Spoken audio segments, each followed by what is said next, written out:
Ce matin, nous t'invoquons en ce lieu. Nous savons que tu es le même hier, aujourd'hui, éternellement. Tu n'as pas changé. Voici mon frère, ma soeur et moi, devant ton trône des grâces et des faveurs. Ce matin, nous avons besoin encore une fois de toi. Nous avons besoin de recevoir de ta part. Nous avons besoin de ta lumière. Oh, pas la parole simple. Mais Seigneur, nous avons besoin de la parole vitale. La parole qui vivifie, Seigneur. La parole qui change, Seigneur. La parole qui va nous transformer, au Seigneur. La parole qui va faire un déclic dans nos vies. La parole esprit et vie. C'est cette parole dont nous avons besoin. Oh Seigneur Saint-Esprit de Dieu, révèle-nous la parole du Père. Et révèle-nous la parole du Père. Et révèle-nous la parole du Père. Afin que nous puissions être restaurés en ce jour. Et renouvelés et fortifiés. À la gloire du nom du Père. Merci pour ta présence. Merci pour ton règne. Et merci pour ta présence en ce lieu. Au nom de Christ Jésus. Amen. Amen. Asseyons-nous devant le Seigneur. Donc nous rendons grâce au Seigneur aujourd'hui pour cette journée merveilleuse qu'il nous a donnée et cet temps béni qu'il nous donne en sa présence. Notre Seigneur est bon, il est merveilleux. Et nous disons merci au Seigneur pour ce mois de septembre, qui est le mois de notre victoire et de notre succès par la parole et Réma. Amen. Nous avons commencé ce thème, mais le Seigneur nous ayant donné des directives d'orientation spécifiques. La semaine passée et surpassée, nous étions dans un temps, en tout cas, de retour au Seigneur, dans la présence du Seigneur.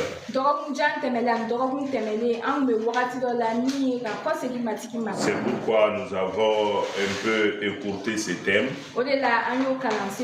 Mais aujourd'hui, nous allons continuer parce que ce thème est vraiment important, très très important. Et si nous comprenons ce thème, ça va nous aider dans notre marche, dans notre vie chrétienne. Comme le dimanche surpassé, je le disais, beaucoup de chrétiens sont fatigués. Beaucoup d'enfants de Dieu sont fatigués réellement. Et ils se posent plein de questions. Souvent, ils n'osent pas dire ça de façon ouverte. Ils ne disent pas ça aux gens, mais dans leur cœur, vraiment, ils sont chargés, ils sont fatigués. Or, le mois passé, Le thème que nous avons pris, qui était toujours sur la parole, où Jésus disait, venez à moi, vous tous qui êtes fatigués et chargés, et je vous donnerai du repos. Donc quand quelqu'un vient à Jésus, normalement, c'est pour avoir le repos. Quand tu es enfant de Dieu, tu es chrétien, c'est pour avoir le repos. Ça, il nous faut comprendre ceci. Mais ce repos aussi, nous l'avons expliqué, c'est différent du repos du monde.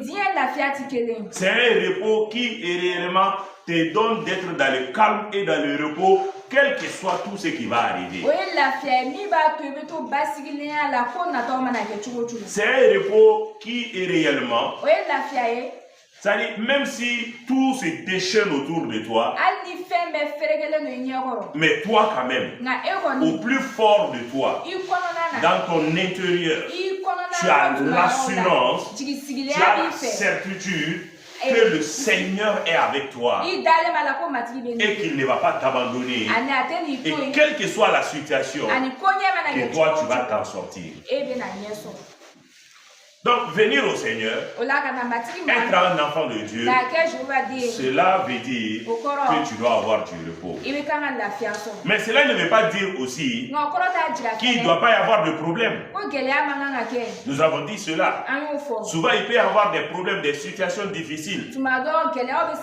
Mais la plupart de ces situations que le Seigneur permettra, c'est pour t'amener dans une nouvelle dimension.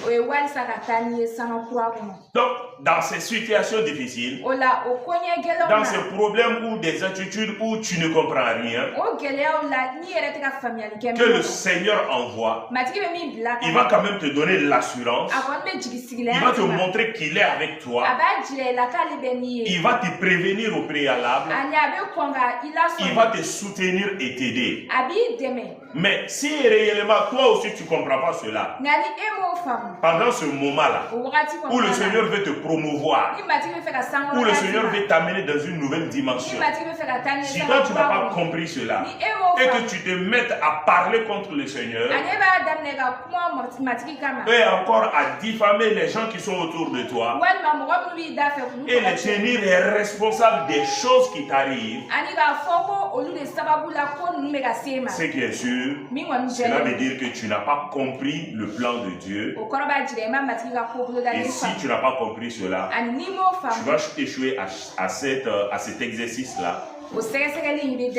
Et le Seigneur va attendre un autre moment, un autre cycle pour t'amener dans cette même épreuve encore. Parce qu'on ne peut pas aller dans une classe supérieure sans valider la classe précédente. Donc la vie chrétienne aussi c'est comme ça. Avec le Seigneur, bien sûr nous sommes tous dans l'église, mais il y a différents niveaux. Il y a différents niveaux. Notre père à la fois, le papa Marc disait ceci, que le docteur Kassoum lui a dit, le premier délégué général de la GMP, que réellement dans l'église, il y a 3 types de personnes. Il y a 3 niveaux de personnes dans l'église. Il y a des gens dans l'église, eux ils sont super spirituels. Ils sont souvent plus spirituels que le pasteur même. Il y a un deuxième groupe.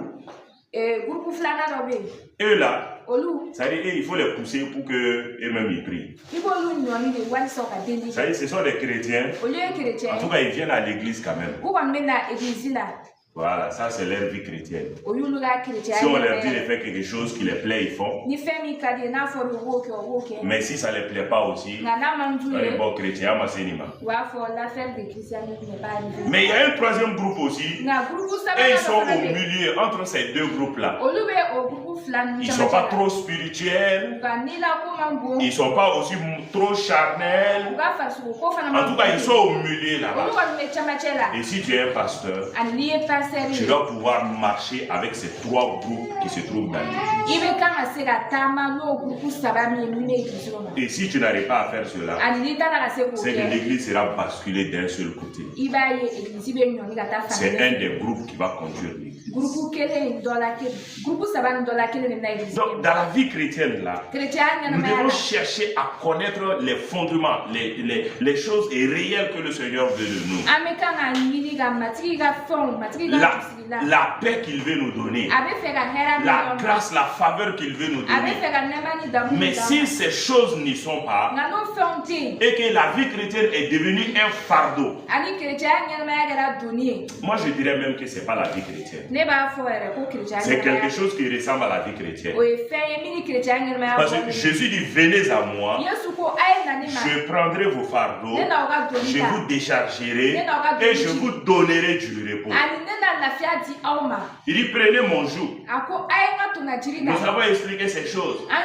Le joug, ce sont ces principes de vie, ces orientations qu'il donne. Il dit, prenez mon joug, prenez mon fardeau. Mon joug est léger. Les instructions que je vous donne, les orientations que je vous donne, que si nous marchons dans ces choses-là, effectivement nous aurons du repos. Mais si nous ne marchons pas dans ces choses, c'est clair et net, nous serons des chrétiens, mais sans repos. Et c'est ce qui se passe dans les églises la plupart du temps. Et même en ce mois, le Seigneur continue de nous dire la même chose d'une autre manière. En ce mois aussi, il nous donne le succès, la victoire par la parole. Parce que sa parole, c'est son joug, c'est son fardeau. Le joug, le fardeau, c'est quoi? Ce sont ses orientations, ce sont ses principes. Si nous étions dans l'ancienne alliance, j'allais dire ce sont les lois, ce sont les ordonnances. C'est comme les 10 commandements qu'il avait donnés à Moïse.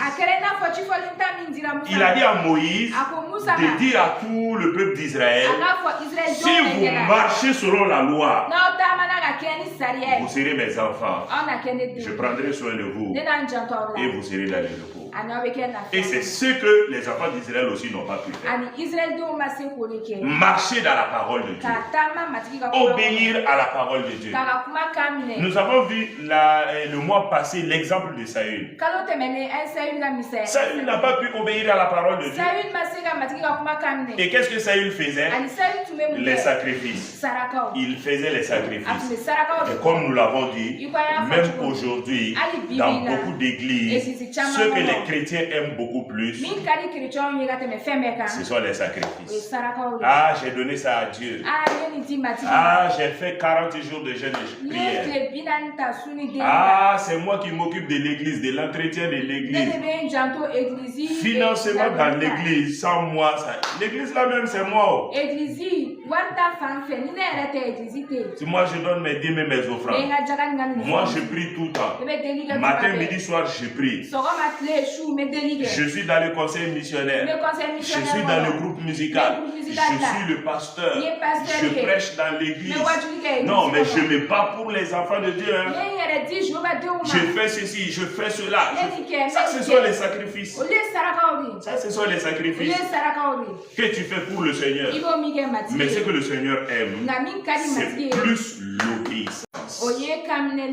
Si tu n'obéis pas et que tu es dans les sacrifices, c'est là où tu vas te poser 1001 questions encore. Et regardons nos vies chrétiennes. Est-ce que nous sommes en connexion avec le Seigneur? Est-ce que nous avons les temps de communion avec le Seigneur? Je n'ai pas dit est-ce que tu as des temps de prière. Je n'ai pas dit est-ce que tu as des temps de lecture de la Bible. Mais un temps où toi-même tu sais que tu es dans la présence de Dieu. Tu parles à Dieu. Dieu aussi te parle. En ce genre de situation, toi-même tu es content. Il y a une présence qui est là. Toi-même tu sais que tu es en connexion avec Dieu. Dieu va pouvoir te parler. Il va même t'expliquer souvent certaines écritures. Est-ce que tu as ces moments, ces instants C'est important d'avoir ça. Sinon, si tu n'as pas cela, chaque dimanche tu viens à l'église, et dans la semaine tu te bats pour venir, tu pries, tu jeûnes, tu fais toutes ces choses. C'est bien, mais ce n'est pas l'essentiel. C'est bien, mais ce n'est pas l'essentiel. L'essentiel, c'est quoi? C'est réellement l'obéissance. C'est l'obéissance qui est l'essentiel. Parce que Dieu nous a créés pourquoi? Dieu t'a créé pourquoi? Dieu m'a créé pourquoi? S'il est notre créateur et qu'il nous a créés, c'est qu'il a un plan pour nos vies. Quand Samsung fabrique ces téléphones-là, il fabrique ça pour un objectif. Pour que l'on puisse communiquer avec le téléphone. Si c'est smart téléphone, c'est pour qu'il puisse se connecter, envoyer les emails, tout ce qu'un téléphone peut faire. Donc si l'homme même fabrique des choses pour des objectifs bien donnés, pourquoi Dieu va fabriquer l'homme ou créer l'homme comme ça? Faut réfléchir à ça. Pourquoi Dieu va te créer comme ça, pour te laisser dans le monde comme ça? Que tu vives comme ça. C'est pas vrai. Ce n'est pas vrai. L'homme même fabrique les choses pour des objectifs bien donnés. Même toi, tes enfants, tu les enseignes, tu prends soin d'eux, tu les éduques, tu les grondes souvent, tu les pousses à aller à l'école, tu apprends à tes filles à faire la cuisine. Pourquoi? Il y a un objectif. Pourquoi Dieu aussi va te créer et te laisser comme ça? Ou bien il te sauve, il te met dans une église et tu es dans l'église comme ça. Est-ce que ça c'est vrai? Non, c'est pas vrai. Dieu a un objectif. C'est pourquoi tout être humain doit chercher à savoir ce pourquoi Dieu l'a créé et qu'il puisse obéir à cela, faire cela. Tant que tu ne fais pas cela, tu es venu sur la terre, mais ta présence sur la terre, ça n'a servi à rien. Et malheureusement, jusqu'aujourd'hui, il y a beaucoup de chrétiens qui sont sur la terre, ils sont dans les églises, mais leur présence là, ça ne sert à rien. Ça ne sert à rien. Premièrement, il faut que ça serve Dieu d'abord. Pas l'église, pas l'église locale dans laquelle tu te trouves, mais Dieu d'abord.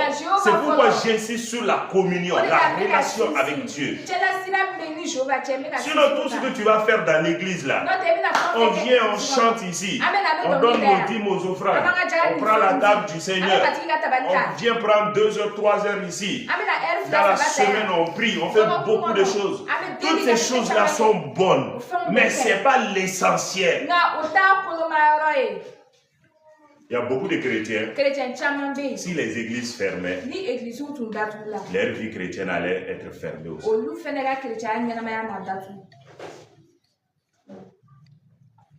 Il y a beaucoup de chrétiens, si jamais on fermait les églises, leur vie chrétienne aussi allait être fermée. Ça c'est clair. C'est clair. C'est clair. C'est pourquoi nous devons chercher à nous enraciner dans la parole. Chercher à savoir ce que le Seigneur veut pour nous. Que nous soyons fondés sur cela, dans notre relation avec le Seigneur. Qu'on soit en connexion, en communion avec le Seigneur. Comme Élise a l'habitude de dire. Comme ça, quand tu viens à l'église, tu viens recevoir des confirmations. tu viens recevoir plus de lumière dans les différents domaines que tu n'as pas compris. Les domaines dans lesquels réellement, avec le Seigneur, là, le Seigneur t'a expliqué, tu n'as pas bien saisi. Ou encore, il y a d'autres bénédictions, il y a d'autres grâces du Seigneur aussi. Il va toujours passer par réellement le leader qu'il a placé devant toi. Sans lui, il y a des bénédictions là. Ça ne va jamais t'arriver. Ça, quand même, il ne faut pas nous gérer. Il faut qu'il te bénisse, qu'il proclame sur ta vie, déclare des choses sur ta vie, afin que certaines portes là s'ouvrent dans ta vie. C'est pourquoi il y a des autorités spirituelles. Quand ils déclarent, ils proclament des choses, le Seigneur lui-même prend compte de ces choses. Donc, en ce mois de septembre-là, le Seigneur nous parle de sa parole. Et notre passage de base, c'est Josué 1, le verset 8. Josué 1, le verset 8. J'avais lu dans la version parole vivante. Et c'est cette version qui a vraiment attiré mon attention. Et je voudrais que nous puissions revoir cela et aller un peu dans les profondeurs encore. Amen. Donc, le verset 8 nous dit ceci. C'est des passages que nous connaissons déjà. Mais lorsque nous les lisons et que nous revenons sur ces passages-là, nous recevons de nouvelles lumières. Amen. C'est-à-dire de nouvelles révélations. Parce que la parole écrite simple comme ça, là, ça ne sert à rien. C'est pourquoi beaucoup de personnes ont des Bibles. Même ceux qui ne sont pas chrétiens. Ils peuvent te dire qu'ils ont des Bibles, qu'ils lisent la Bible. Mais la vie qui se trouve dans la parole là, ils n'ont pas cela. Ils ne savent même pas qu'il y a une vie dans la parole. Et même beaucoup de chrétiens ne le savent. Verset 8, il est déclaré. Dieu dit à Josué que ces livres de la loi ne s'éloignent point de ta bouche. Médite le jour et nuit pour agir fidèlement selon tout ce qui y est écrit. Car c'est alors que tu auras du succès dans tes entreprises. C'est alors que tu réussiras. Donc à la fin de ce verset-là, nous voyons il est question du succès et de la réussite. C'est pourquoi il a été dit que ce mois de septembre, c'est le mois du succès et de la réussite ou bien la victoire. Amen. Mais par la parole Eréma. Pourquoi la parole Eréma?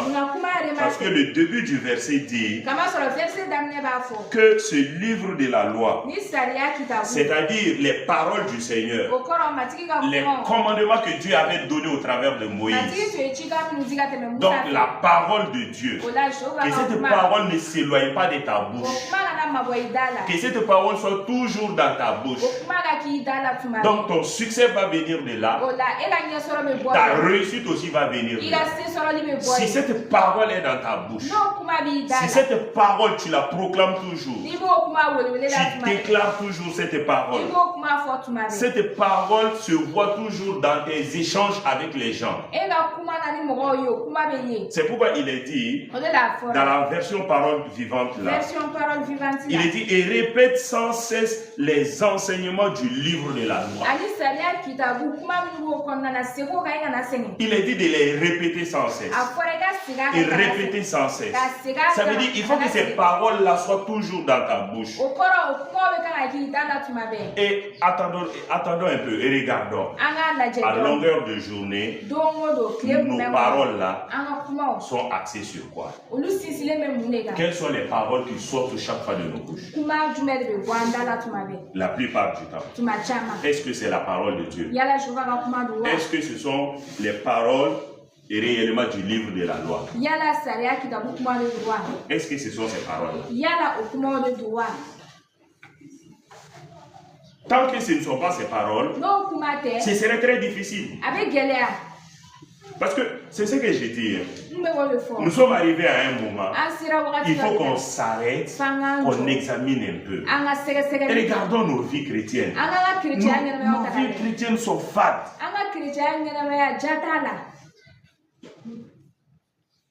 Il y a beaucoup de chrétiens là. Leur vie chrétienne est fade. C'est-à-dire ils viennent à l'église pour compléter les gens. Pour réellement, en tout cas, oh, voilà, si je viens pas, qu'on ne dise pas, je suis pas venu. Ou bien en tout cas, je viens, bon, comme je suis dans un département, il faut que je vienne. Mais au plus profond d'eux, quand tu vois, quand ils regardent leur vie, quand tu vois les choses par lesquelles ils passent, les portes fermées, les oppositions devant eux, ils se posent plein de questions par rapport à beaucoup de choses. Et comme je le disais, beaucoup se disent au Seigneur, Seigneur, et pourtant je suis ton enfant. Seigneur, et pourtant j'essaie de me ressaisir maintenant. Seigneur, et pourtant j'essaie de ne pas pécher contre toi maintenant. Seigneur, et pourtant je travaille dans l'église. Je fais ceci, je fais cela. Quand il y a des temps de louange, d'adoration, je danse et je chante pour toi. J'encourage même les gens pour toi. Toutes ces choses-là, ce sont les sacrifices. C'est à quoi Dieu prend plaisir surtout. Ça, c'est l'obéissance. Ce qu'il te dit de faire. Par exemple ici, il dit sur le livre de la loi que ces paroles-là ne s'éloignent pas de ta bouche. Donc ce que le Seigneur veut, même si toi tu viens à l'église ici, tu donnes ta dîme, tu chantes, tu fais tout ici, tu veilles, tu fais 40 jours de jeûne pour l'église. Tout ce que tu veux, tu fais ça pour montrer à Dieu, Dieu, je t'aime. Toi qui fais tout ça là, tout ça c'est bien. Mais quelqu'un d'autre, un autre chrétien, qui réellement va veiller sur sa vie, afin que chaque jour, les paroles qui sortent de sa bouche soient des paroles qui viennent de la Bible. Tu vas voir la différence entre ces deux chrétiens. Tu vas voir celui qui veille sur sa parole, pour que la parole de Dieu soit toujours dans sa bouche. Tu vas le voir dans un certain repos, dans un calme. Tu vas voir, même si les gens sont en train de ruer, de dire ah, ça va pas, c'est comme ça. Mais lui là, tu vas le voir, il est calme. Il va toujours déclarer la parole de Dieu. Même si ça choque dans sa vie là, il manque de ceci ou bien de cela là. Mais lui, tout ce qui est dans son cœur, je veux obéir à mon Dieu. Il ne va pas se focaliser sur la prière là, sur ces choses là, sur ces sacrifices là, mais l'obéissance. Un tel chrétien là va prospérer vite par rapport à l'autre chrétien là qui est dans les sacrifices. C'est pourquoi je disais, de nos jours, beaucoup de chrétiens se posent beaucoup de questions. Pourquoi dans leur vie ça ne va pas? Pourquoi il y a ceci? Pourquoi il y a cela aussi? Pourquoi il y a ceci aussi? Pourquoi ça aussi? Pourquoi cette porte est fermée? Et pourtant il a toujours prié. Les serviteurs de Dieu ont prié pour lui. Il a gêné. On l'a dit de faire des offrandes. Il a fait des offrandes. On l'a dit de s'aimer. Il a s'aimé pour ça. On l'a dit de jeûner. Il a gêné pour ça. C'est tout ce qu'on lui a dit là, il a tout fait. Il ne s'agit pas de faire, il s'agit d'obéir. C'est après l'obéissance que tu vas passer au sacrifice. Mais les sacrifices sans obéissance ne te serviront de rien. C'est ce que Samuel a dit à Saül. Dans 1 Samuel 15. Saül a fait quoi? Saül même avait fait les sacrifices. Mais Samuel lui dit, tu penses que Dieu prend plaisir plus au sacrifice qu'aux offrandes et qu'à l'obéissance? C'est pourquoi, comme tu as rejeté la parole de Dieu, Dieu aussi te rejette. Donc, il est très important que nous puissions faire un retour à la parole de Dieu. Est-ce que la parole de Dieu est toujours dans nos bouches, matin, midi, soir? Dans toutes nos conversations. Dans toutes nos conversations. Est-ce que c'est la parole de Dieu qui sort de nos bouches? La plupart du temps aujourd'hui, ce n'est pas la parole de Dieu. Quand tu vois des gens reposants, tu vas trouver que c'est autre chose. Ce n'est pas la parole de Dieu. Rien, loin de ça. Souvent, ce sont des critiques. Ce sont des diffamations des chrétiens. Mais après, ils quittent ça. Ils s'en vont prier. Ils s'en vont gérer. Ils s'en vont lire la Bible. Ils s'en vont faire les dîmes et les offrandes. Ils s'en vont faire ceci, cela, là. Ils vont prier pour les gens. Vous pensez que ça va aller? Ça ne va pas aller. C'est pourquoi dans les vies, tu vas voir ceux qui sont beaucoup plus, les chrétiens qui sont beaucoup plus des sacrifices. C'est-à-dire, bon, prière, jeûner, toutes ces pratiques dans l'église là. Quand tu vas les voir là, à un moment donné, tu vas les voir chaud. Mais une semaine, 2 semaines, 3 semaines, il faut regarder encore. Tu vas les voir patailler. On fait 1 semaine, 2 semaines en bas encore. 3e semaine, là c'est les gars. Le Seigneur est fidèle. Il est grand. Il est bon. C'est mon rocher. C'est important qu'on s'arrête. C'est important qu'on s'arrête. Sinon, dans nos vies, on va continuer comme cela. Et un jour va venir, si tu ne fais pas attention, tu vas commencer par être de ce groupe de chrétiens-là. Bon, chrétien, l'affaire du christianisme n'est pas arrivée ici. Et Nana sera là, amen. Je suis venu me trouver ici. Après, tu vas venir nous l'attraper ici. Et il y a des charité. Je pense que la prière est exaucée comme ça. On a beaucoup fait ici, hein. Le jeûne, on a jeûné ici. Après Jésus, est-ce qu'il y a quelqu'un même qui a plus jeûné que nous? Je ne dis pas que ces sacrifices, on ne les fait pas, que ce n'est pas bon. Hein. Mais ça s'est fait sur quelque chose. Ça s'est fait après quelque chose. Ça s'est fait pour compléter quelque chose. Qui est l'obéissance. L'obéissance à la parole de Dieu. Si tu n'as pas fait l'obéissance à la parole, tu vas te jeter sur les sacrifices là. Tu vas sauter 2 fois. Parce que ça trouve que tu as sauté avant que Dieu ne saute. Dieu dit obéissance. Toi tu dis non, sacrifice. Dieu a sauté obéissance. Dieu dit, c'est-à-dire le saut de Dieu pour dire obéissance. Mais toi tu laisses ça, toi tu sautes encore dans l'obéissance, dans les sacrifices. Dieu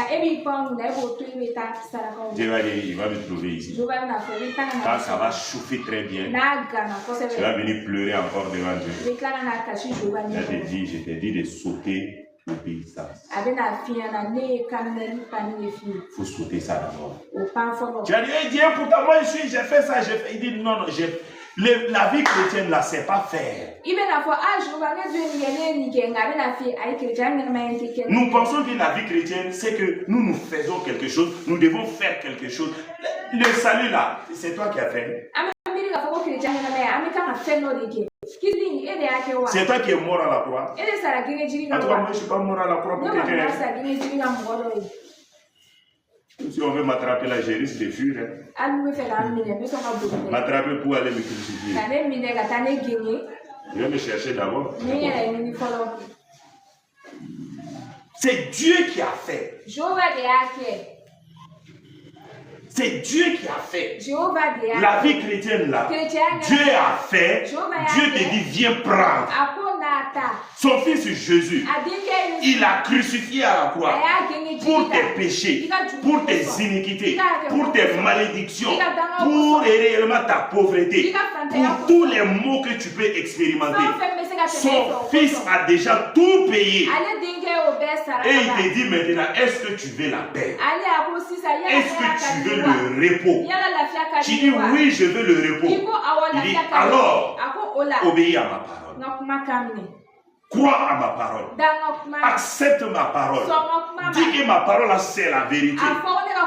Dis que tu vas obéir, tu vas marcher avec ma parole. C'est ça. Si tu acceptes ça, tu le confesses de ta bouche, tu le crois dans ton cœur, tu le confesses, tu es sauvé. Tant que tu veux faire quoi? Même ta sanctification là. C'est quand tu marches dans la parole, quand tu obéis à la parole, ce que Dieu te dit de faire, quand tu fais ça, ce qu'il te dit de ne pas faire, quand tu ne le fais pas, tu vas marcher simplement dans la sanctification. Mais nous on a remplacé ça par quoi? Oh Seigneur, sanctifie-moi, purifie-moi dans tes prières. Tu jeûnes, oh Seigneur, sanctifie-moi jusqu'à tu pleures. Oh Jésus, sanctifie. Il dit obéis à ma parole. Il dit il ne faut pas voler. Il ne faut pas aller coucher avec ces jeunes hommes-là. C'est simple. Il t'a dit ça. Dis oui. Je ne vais pas coucher avec ces jeunes hommes-là. Dis oui. Je ne vais pas me mêler dans ces choses-là. Je ne vais pas mentir. Est-ce qu'on dit tu dois prier dans ça? Ça, ça fait des prières. Hein? Et c'est ça, c'est affaire de prière. Quand ton papa t'appelle pour te commissionner en ville, il t'a donné une parole, il t'a donné l'argent, il dit va m'acheter ça. Ça aussi, il faut prier d'abord. Oh papa, fortifie-moi pour que j'aille au marché, pour que je trouve ça, pour que j'achète ça. Oh papa, prie pour moi, aide-moi. Ton père même va te regarder. Ton père sera étonné. Mon fils à quoi? Ma fille à quoi?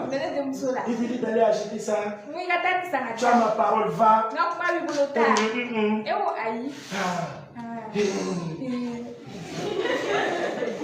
Nos vies chrétiennes sont comme ça. Oh.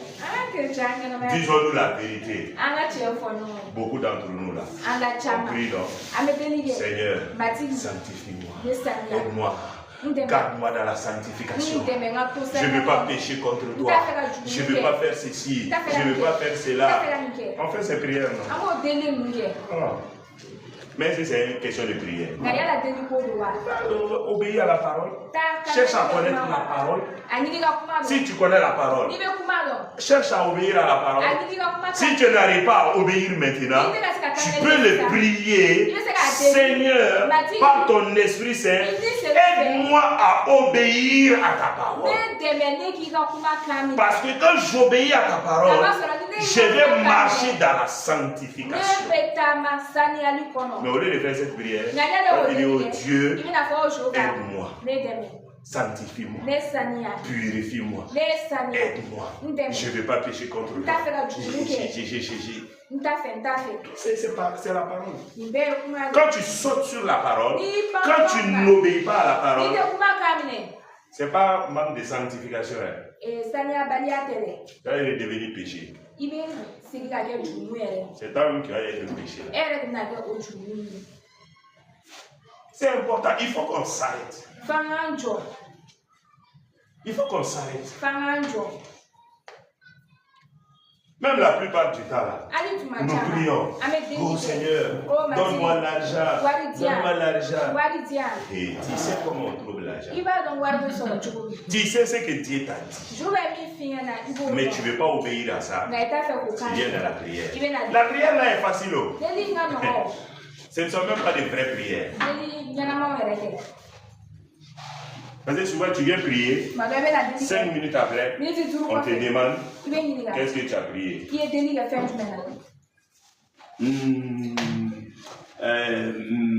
C'est-à-dire que tu as oublié même tes points de prière. Et tu veux que Dieu exauce ça. C'est pourquoi arrêtons-nous. Cherchons encore à connaître la parole. Cherchons à marcher avec la parole. Cherchons à obéir à la parole. Sinon, on va se fatiguer. On va se fatiguer. On va penser être chrétien, or qu'on est à côté. Il dit que ce livre de la loi ne s'éloigne pas de ta bouche. Or, pour que ta bouche déclare quelque chose, il faut que ça soit dans ton cœur. Si ce n'est pas dans ton cœur, dans tes pensées, la bouche ne peut pas dire. S'il y a des choses qui sont dans le cœur, dans les pensées, même si la bouche ne veut pas dire, de façon inconsciente, la bouche va dire ça. Donc Dieu veut que sa parole soit dans ton cœur. C'est pourquoi, regardez, les enfants d'Israël, avec Moïse, il les a donné les 10 commandements. Les tables, les tables. Voilà. Donc, c'était des pierres qui étaient bien taillées. Dieu a écrit dessus pour la première fois. Vous savez que c'est venu 2 fois. Première fois, Moïse est monté sur la montagne. Il est resté là-bas 40 jours, 40 nuits. Voilà, il attendait Dieu. Mais quand Dieu est descendu sur la montagne là, Dieu lui a donné des tables, 2 tables de pierre. 2 tables de pierre. Voilà, c'est ce que tu vois avec les talibés là. Quand tu vois, ils ont ici aujourd'hui là, c'est taillé en bois. C'est comme une plaquette de bois là. Et au bout, il y a une partie où tu peux attraper avec. Donc, c'est ce que Dieu avait donné à Moïse. Dieu lui-même avait écrit les 10 commandements dessus. Sur les pierres. Il a donné ça à Moïse. Moïse est descendu de la montagne. Il est venu au milieu du peuple d'Israël. Il est venu trouver que le peuple d'Israël faisait le chaud. Ils ont fait la statue d'un veau. Parce qu'ils ont dit que Moïse a trop duré sur la montagne. 40 jours. Moïse ne descend pas. Il ne voyait rien. Ils ont dit Moïse là, peut-être il est mort là-bas. Donc eux aussi, ils se sont trouvés un Dieu. Là, beaucoup de chrétiens sont comme ça. Quand ça chauffe un peu, ça ne va pas un peu, on a un peu prié, c'est comme si... c'est comme si ça chauffe même plus un peu. Donc ils vont commencer à penser.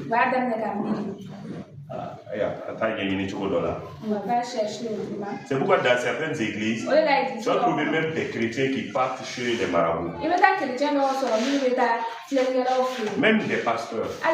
Il y a des pasteurs, il y a des chrétiens qui n'arrivent pas à croire que Dieu peut donner la puissance, la force à un homme de guérir ou bien de faire des miracles.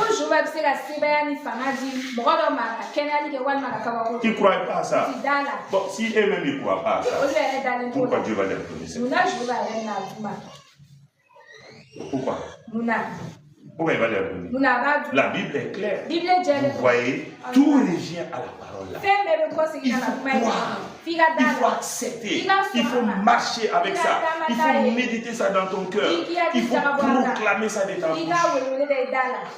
Donc Moïse est descendu. Il a trouvé qu'ils sont en train de faire le show. Le Dieu qui les a fait sortir d'Égypte. Ils ont diffamé ce Dieu-là. Ils disent que c'est ce Dieu-là qui est là, que c'est ce beau-là.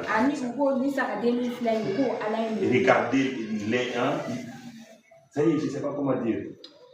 Tellement ils étaient insensés. Vous qui n'étiez pas là en Égypte, là, vous dites que c'est ce veau-là qui vous a fait sortir. Or, en quittant Égypte, là, le veau-là même n'était pas là-bas. C'est vous qui avez fabriqué ce veau et vous dites ce que vous venez de fabriquer là, que c'est ce qui vous a fait sortir d'Égypte là.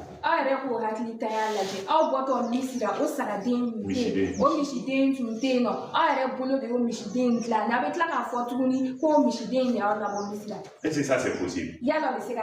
Le veau qui n'était pas là-bas en Égypte. Mais ils avaient vu des statuettes de veau là-bas. Et ils sont venus fabriquer ça ici. Ils disent que c'est ça qui les a fait sortir. Que c'est ce veau-là qui a séparé la mer rouge. Que c'est ce veau-là qui a fait les miracles, C'est pourquoi Moïse était fâché. Les tables de pierre que Dieu lui avait données là, Moïse a cassé sa part. Et ça c'était des pierres. Ça s'est cassé. Donc Dieu dit à Moïse, cette fois-ci il faut monter encore. Moi je ne vais plus écrire pour toi. Toi-même tu vas écrire. Donc Moïse est monté une deuxième fois. C'est Moïse lui-même qui a écrit. Donc ces commandements avec lesquels Moïse est descendu, c'est ce que Dieu dit à Josué ici. Si ces commandements, mes paroles sont dans ton cœur, remplissent ton cœur, remplissent tes pensées, vont sortir de ta bouche. Tu vas les répéter. Et ce que tu ne sais pas, il y a une vie dans ces paroles. Les dimanches passés, on a lu ce passage dans Jean 6, le verset 63, où Jésus dit là-bas, la chair ne sert de rien, mais les paroles que je vous donne sont esprit et vie. Esprit et vie. Donc, dans la parole, il y a une vie. Toute parole a un esprit derrière. Il y a un esprit derrière les paroles. Donc c'est pourquoi la parole de Dieu, si c'est ce qui est dans ta bouche, si c'est ce que tu proclames toujours, c'est ce que tu déclares toujours, qu'est-ce qui va se passer? La vie qui se trouve dans la parole. Il y a une vie dans la parole. C'est pourquoi nous avons la vie éternelle. Il y a une vie dans la parole de Dieu. Chaque parole que Dieu déclare, il y a une vie là-dedans. Toutes les écritures qui sont écrites ici dans la Bible, il y a une vie là-dedans. Il y a une vie là-dedans. C'est ce qui fait la différence. C'est pourquoi je disais tout de suite là, beaucoup de personnes peuvent dire, j'ai la Bible, je lis la Bible, moi-même j'ai la Bible. Même les sorciers ont la Bible. Ils ont la Bible, ils lisent la Bible. Mais la vie de la parole, la vie qui se trouve dedans, l'esprit qui se trouve dedans là, c'est ce que eux ils n'ont pas. C'est ça la deuxième partie de notre passage. Il est dit le succès et la victoire par la parole est Réma. La parole est Réma. C'est la vie de la parole. C'est une parole qui est révélée. C'est une parole dont tu as reçu l'esprit qui se trouve dedans. Beaucoup de chrétiens, ils ne répètent pas la parole. La parole n'est pas dans leur cœur. La parole n'est pas dans leur pensée. La parole n'est pas proclamée dans leur bouche. C'est pourquoi la vie de la parole, ils ne peuvent pas la voir. Il ne peut pas la voir. Il y a une vie dans la parole. Il y a une vie dans la parole. Tant que tu n'as pas cette vie de la parole, ça va rester la parole logos, la parole écrite. Jean chapitre 1, premier verset. C'est pourquoi Voilà, on va aller un peu plus profond maintenant. Jean chapitre 1, premier verset. Celui qui trouve peut nous lire ça. Jean chapitre 1, premier verset. Quelqu'un pour nous lire ça.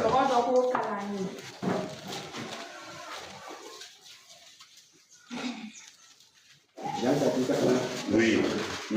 Au commencement était la parole. Oui. Et la parole était avec Dieu. Et la parole était Dieu. Amen. Et s'il vous plaît, répétez encore. Au commencement était la parole. Et la parole était avec Dieu. Oui. Et la parole était Dieu. Amen. Ça, c'était quelle parole?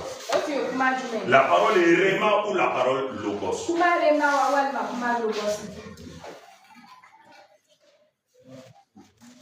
La parole Réma, c'est la parole qui est révélée. La parole Logos, c'est la parole écrite. La parole qui est là. Voilà.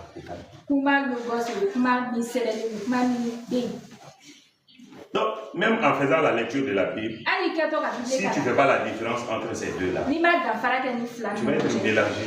Il est dit au commencement, la parole était là. Et cette parole-là, c'était Dieu lui-même. Lui, il ne change pas. Il est le même. Ça, c'est la parole Logos. Écrite. Qui demeure. Qui reste. Et dans la suite maintenant, quand tu vas dire dans la suite, il va être dit, cette parole a pris la chair. La parole Logos, il faut qu'elle soit révélée. Sinon, quand elle était dans sa position Logos là, au ciel là-bas, personne ne le voyait, personne ne le connaissait, personne ne pouvait le découvrir, personne ne pouvait savoir que c'était la parole. Mais quand il a pris la chair, il s'est révélé aux hommes. Il s'est montré aux hommes. Et les hommes l'ont vu. Les hommes l'ont entendu. Les hommes l'ont touché. Les hommes l'ont vu passer. Donc la vie qui était dans la parole là, cette parole qui était avec Dieu là, la vie qui était dedans, il fallait que cette vie soit révélée. C'est ça est réellement le grand problème de beaucoup de chrétiens aussi. Ils lisent la Bible, mais la révélation qui se trouve dedans, la vie qui se trouve dedans, ils ne l'ont pas. C'est pourquoi ça ne marche pas. C'est pourquoi ça ne marche pas. Et pour avoir la vie, pour avoir la révélation, c'est pourquoi la parole de Dieu te dit, et répète chaque fois cette parole. Et répète. Et répète, lis la parole, remplis ton cœur avec, remplis ton cœur avec, remplis ton cœur avec, remplis tes pensées avec, tes pensées sont remplies, ton cœur est rempli, tu répètes chaque fois, ça sort de ta bouche, ça sort de ta bouche, et un matin, la vie qui se trouve dedans va jaillir à tes yeux. Tu vas avoir la révélation. Et quand tu as cette révélation-là, ta vie ne va jamais rester là. Jamais. Jamais. Jamais. Parce que la vie qui se trouve dans cette parole Logos-là, tu as reçu cette vie en toi. Tu as reçu cette révélation. Cette vie est entrée en toi. Et quand cette vie entre en toi là, ça va changer les choses. Ça va changer les choses.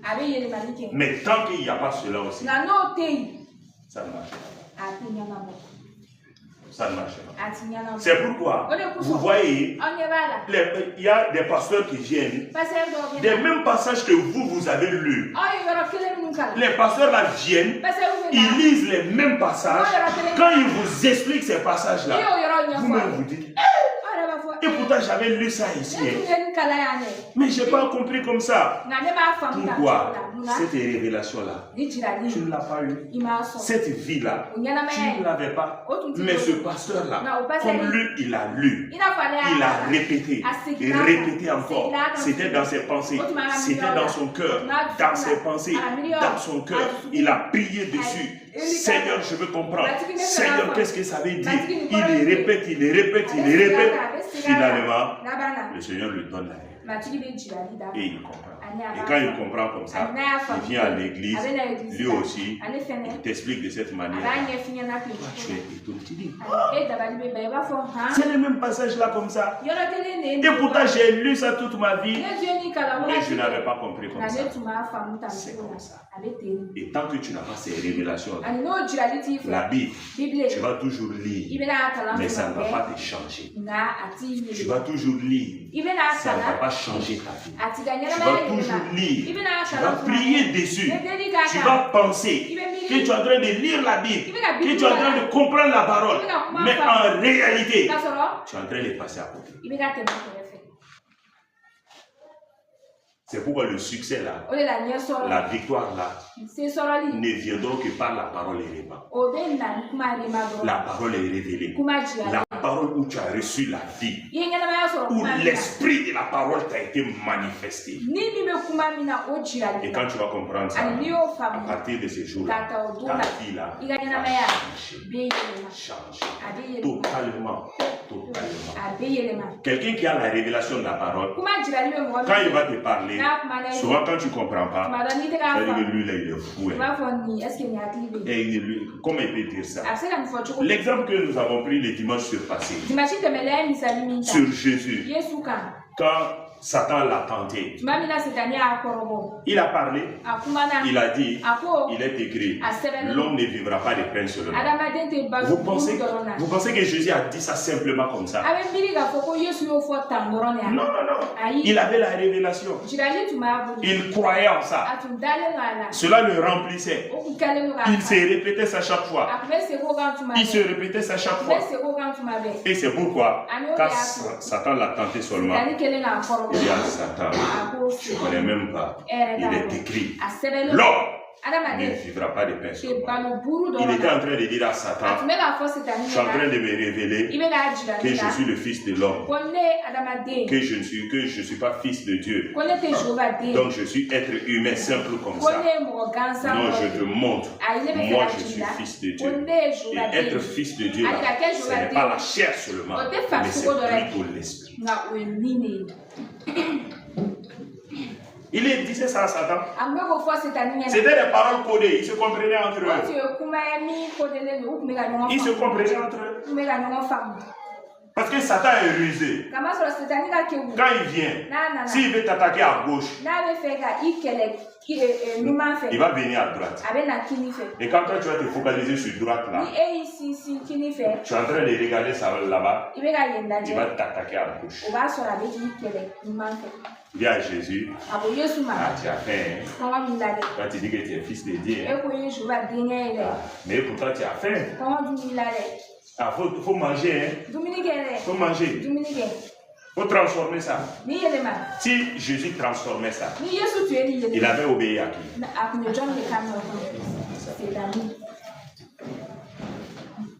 Est-ce qu'il allait être en accord avec le Père à force?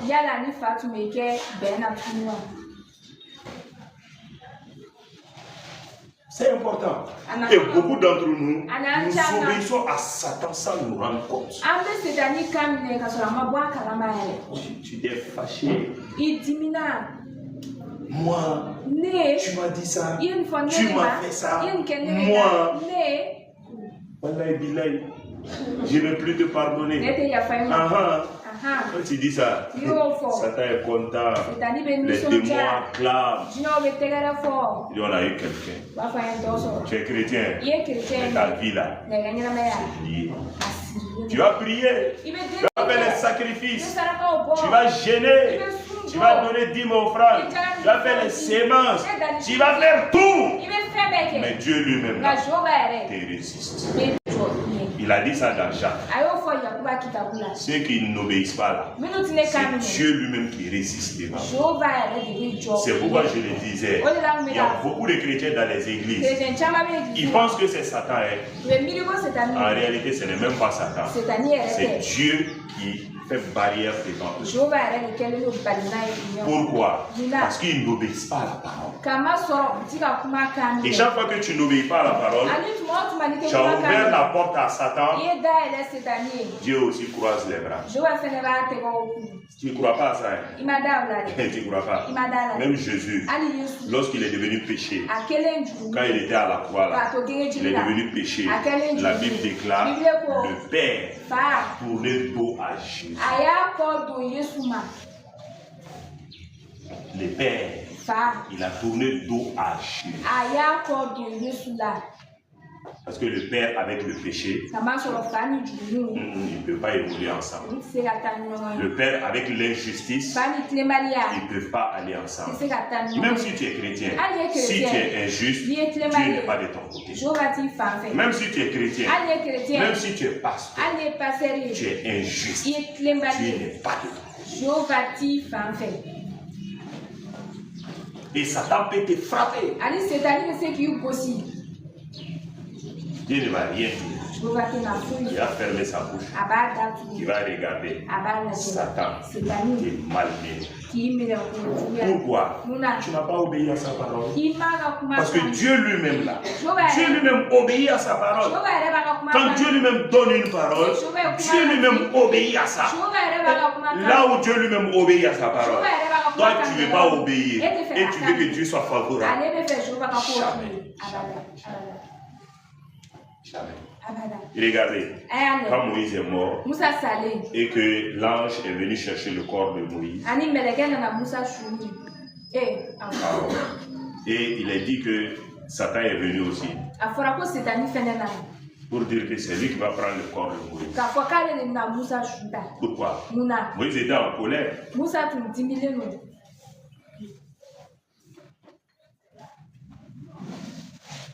Il était en colère. A tun dimilen don. Mais le Seigneur avait déjà pardonné. Nka matigi tun yafala. C'est pourquoi O de la. l'ange, il n'a pas insulté, et l'ange Gabriel, ou bien si c'est Michael, il n'a pas insulté Satan. Mɛlɛkɛ Gabriel walima Mikael a ma Setani nɛni Il dɛ. a dit que l'Éternel te réprime. A ko matigi k'i kɔrɔfɔ. Il n'a pas voulu lui manquer de respect. A ma sɔn ka a dɔgɔya. Donc, il faut être juste. Hein. O la kɛ mɔgɔ tilennen. Si tu es injuste, N'i ye tilemali ye. Dieu ne sera jamais de ton côté. Jehova tɛ k'i fan fɛ. Que ce soit envers les frères et A sœurs, kɛra ka ɲɛsin i que ce balimaw soit ma. envers les principautés, les autorités A kɛra kuntigiw ɲɛkɔrɔ o. naturelles et mondes, et même sur le plan spirituel. Ni la sanga walima farisogo la sanga. Il y a même beaucoup de femmes, Muso caman je bɛ n'ai yen. pas dit toutes les Ne femmes, m'a fɔ musow il y bɛɛ. a beaucoup de femmes Muso caman qui bɛ yen. sont tourmentées, K'u tɔɔrɔlen qui sont don. dans certains U problèmes. bɛ gɛlɛya dɔw kɔnɔ. Je répète encore, je n'ai pas dit toutes les femmes. N bɛ segin k'a fɔ ne m'a fɔ musow bɛɛ. Pourquoi? Munna? Parce qu'ils n'obéissent pas à leur chef, U tɛ u ka kuntigi bonya. leur mari. O min y'u cɛ ye. Et tant que c'est déséquilibré là-bas, Ani ni a dalakɛɲɛlen tɛ yen. tu vas venir, tu vas tout faire. I bɛ na i bɛ fɛn bɛɛ kɛ. Satan ne dit rien. Setani tɛ foyi Il fɔ. t'attend autour. là. A b'i kɔnɔ tununa na. Il dit rien. A tɛ foyi Tu fɔ. vas prier, tu vas gêner, tu vas tout faire. I bɛ deli kɛ i bɛ sun de. Mais la i bɛ fɛn bɛɛ couverture kɛ. spirituelle là, Nka ni ladili de ton mari là, i cɛ ta. n'est plus sur toi. O t'i kan bilen. Donc Satan peut t'attaquer facilement. O la Setani bɛ se k'i kɛlɛ nɔgɔya la. C'est important qu'on comprenne ces choses. A nafa ka bon an ka nin fɛnw Donc faamu. l'obéissance de la parole. O la kanbɛli Et il kuma ma. faut avoir la parole et Réma. Ani f'an ka kuma yɛrɛ ma de sɔrɔ. La parole et Réma. Kuma yɛrɛ ma. Cette parole qui est révélée. O kuma min jiralen don. C'est pourquoi O de kosɔn. prends des versets. Verset dɔw ta. Assois-toi I dessus. sigi a kan. Médite le I verset. hakili jagabɔ. Et réfléchis sur ce verset. Ni verset in Le kan. Seigneur Saint-Esprit même va attirer ton attention sur certains Ni versets. senu yɛrɛ b'i hakili sama verset dɔw la. Je vous ai donné le témoignage de quelqu'un ici N ye dɔ ka misali fɔ yan. qui voulait en tout cas à tout prix réussir réussir à un concours, Mi tu me fais un concours dans son. elle a tout fait la personne. Atike fait mbeke. Si c'est la sagesse, la connaissance, elle a la connaissance. Ni donia ni hatitika do babu. Elle n'avait même pas étudié ici. Ala tu makalanke. Donc quand elle faisait fonction publique là, Ka to fonction publique ça qu'elle ne a. passe pas. Les gens que elle-même elle a aidé là, Alere mo mu de. sont en train de passer, Ni be la teme. mais elle-même elle passe. Na lere ti la Elle teme. était en colère contre Dieu. Atu dimine be jura ko. Dis Dieu, Ako on jura. n'est plus amis. Hein. Ante terrible de. Souvent c'est bon aussi comme ça. Hein. Tu mala kainte fanale. Même souvent la dîme là, il refuse de donner. Dieu, tu n'es pas mon ami. Parce qu'il t'a prié. Voici, tu es injuste. Tu mala jana ile bangoti kama ça va ko jura ni de na. Donc la personne était un peu en colère contre Dieu. Ola tiki tu dimine do don jura ko. Et pendant un mois comme ça, Ani kalo kele toujours kontana. c'était dans son cœur. Atuma Toujours c'était dans ses pensées. Atumara million. Et souvent elle le déclarait. Ani tumaga kuma foere. C'est pourquoi ne nous leurrons pas. Notre vie là, c'est ce qui est dans nos cœurs, c'est ce qui est dans nos pensées, c'est ce qui va se manifester. Ce qui est dans ton cœur, ce qui se trouve dans tes pensées, chaque fois, si ce sont de bonnes choses, ça va se voir. Si ce sont de mauvaises choses aussi, ta vie aussi va être imbécile. Tu peux nous dire que c'est faux, il n'y a pas de problème. Mais moi je sais une chose, les principes divines là, ça ne ment pas. Ça ne ment pas. Ça ne ment pas. Si tu ne crois pas, va maintenant, fais exprès, prends un mois, cherche à penser à de bonnes choses. Matin, midi, soir, cherche à penser à de bonnes choses. Vois-toi en tout cas dans les, je sais pas, dans l'extase, dans toutes ces choses-là. Au fin du monde, vois-toi dans ces choses-là. Pendant un mois, à la fin du mois, viens me voir. La personne là, il fait comme ça. Presque vers la fin du mois, comme ça. Un jour, elle était dans l'église et le groupe musical chantait. Jésus, tu es plus précieux que l'argent. Jésus, tu es plus précieux que l'or. Jésus, tu es plus beau que le diamant. Rien ne peut se comparer à toi. Donc, il chantait ça. La personne même elle avait l'habitude de chanter ce chant. Chanter. Comme elle était connectée, elle adorait en esprit et tout ça. Un moment pendant l'adoration, l'esprit de Dieu l'a arrêté. Il dit, qu'est-ce que tu dis? Il dit, oui, Jésus, tu es plus précieux que l'argent. Tu es plus précieux que l'or. Tu es plus beau que le diamant. Rien ne peut se comparer à toi. Le Saint-Esprit l'a demandé. Est-ce que ça c'est vrai? La personne dit, oui, c'est vrai. Le Saint-Esprit dit, pourtant tu m'as dit que c'est pas vrai. Et elle dit pourquoi? Et tu m'as dit que j'ai refusé de te donner fonction publique. Donc tu m'aimes pas. Que moi je t'aime pas. Donc moi je ne vaux pas l'argent. Je ne vaux pas l'or. Je ne vaux pas le diamant. Quand le Saint-Esprit l'a convaincu comme ça, dans son champ, il a eu la révélation du chant. Et à partir de ces jours-là, il n'a plus accusé Dieu. Il a commencé à proclamer Dieu est bon, Dieu est plus grand que l'or, Dieu est plus grand que l'argent.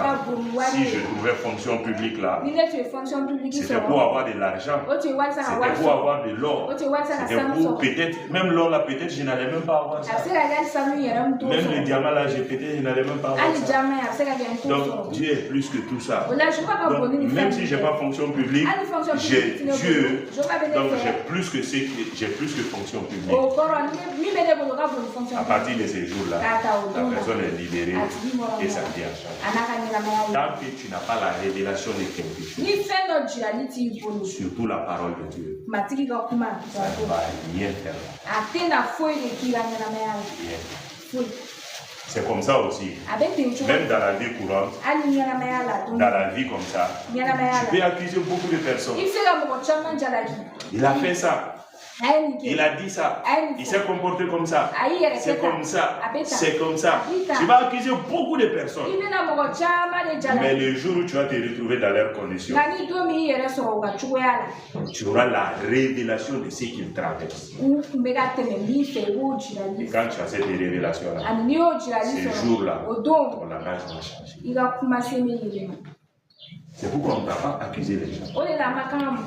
C'est pourquoi Jésus n'accusait personne. Même la femme prise en flagrant délit d'adultère.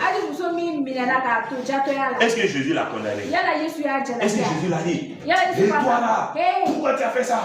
Tu ne sais pas que ça c'est pas bon. Ça c'est le péché. Mon père n'aime pas ça. Jésus a fait ça. Ou bien que Jésus prenne les disciples à côté. Vous voyez cette femme-là. Elle va bien. Moi-même, je n'aime pas ça. Est-ce que ça c'est bon? On fait ça comment? Jésus a fait ça. Jésus ne l'a pas condamné. Il ne l'a pas condamné. Pas qu'il condamne les gens. C'est pourquoi il y a certaines personnes, tu ne sais pas pourquoi certaines choses t'arrivent. Tu avais sémé dans le passé. Tu avais sémé dans le passé. Tu avais sémé. Or, toute chose qu'on sème là, ça va germer. Tu ne sais pas quand. Mais ça va germer. Ça va germer. C'est sûr et c'est certain. Donc, le réma de la parole, le réma d'une chose, le réma de la vie, c'est comme quelqu'un. Il n'a pas l'argent. Aujourd'hui, même nous tous ici là, on n'a pas l'argent d'abord.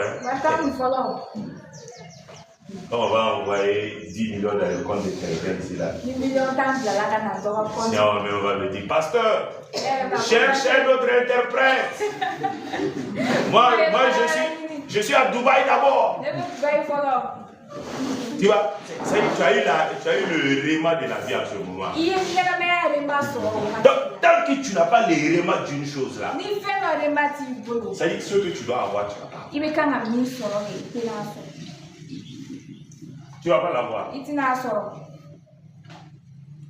pas l'avoir.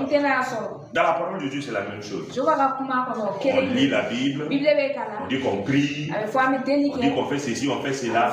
Mais les rémas, chaque verset a un réma. Le succès vient par le réma. La victoire vient par le réma. Que ce soit spirituellement, physiquement, naturellement, toutes ces choses. Quelqu'un peut s'élever. Non, ne se levez pas là. J'aime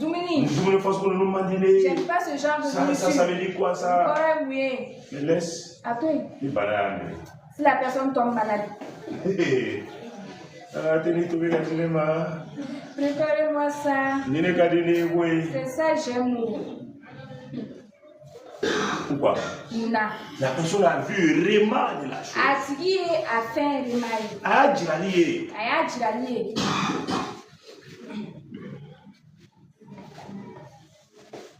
Devant-nous devant le Seigneur. Maintenant, on peut prier. Parce que toi-même, tu sais que la plupart du temps, que ce soit la vie, sur le plan spirituel, dans beaucoup de domaines, tu as négligé le réma de la parole. Donc, tu vas élever la voix maintenant. Que le Saint-Esprit t'aide. À partir d'aujourd'hui, que ce soit la parole de Dieu, la vie courante, ta relation avec les gens, ton comportement, ta parole, que le Saint-Esprit t'aide à avoir le réma afin que ta vie change. Élevons la voix maintenant. Au nom de Jésus.